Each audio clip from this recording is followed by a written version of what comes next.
আজকে মহান মে দিবস, এই দিবসের ইতিহাস ইতিমধ্যে আপনারা শুনেছেন। সেই 1856 সালের শিকাগো হে মার্কেটের শ্রমিকেরা রাস্তায় নেমে এসেছিল। তারা বলেছিল 8 ঘন্টা শ্রমের কথা, 8 ঘন্টা বিশ্রামের কথা, 8 ঘন্টা সংগঠনের কথা। সেদিন যেমন সেই শ্রমিকদের উপর দমন পীড়ন চালিয়েছিল, পরবর্তী সময়কালে বিচার করে 4 জন শ্রমিককে ফাঁসির কাস্টে ঝুলানো হয়েছিল। কিন্তু আজ সারা পৃথিবীর দেশে দেশে আজকের এই দিনটি মহান মে দিবস হিসেবে পালিত হয়, শ্রমিকের অধিকার আদায় দিবস হিসেবে পালিত হয়। এটা শুধুমাত্র কোনো ছুটির নিছক কোনো ছুটির দিন নয়। সংগ্রামী বন্ধুগণ, আজকে আমরা যখন এখানে দাঁড়িয়ে আছি, বাংলাদেশের যে আপামর শ্রমিক এবং কৃষক, তাদের অবস্থা আজকে ভয়ানক সংকটের মধ্য দিয়ে যাচ্ছে।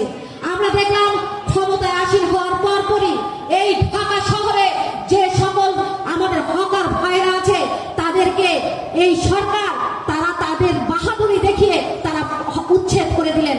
তাদেরকে কোনো প্রকার পুনর্বাসন না করে তাদেরকে উচ্ছেদ করে দিলেন। আমরা দেখলাম একইভাবে বাংলাদেশের যেই, সেটা আপনার আনুষ্ঠানিক খাত হোক কিংবা অনানুষ্ঠানিক খাত হোক, প্রত্যেকটা খাতের যে শ্রমিকেরা তারা আজকে কি ভয়ঙ্কর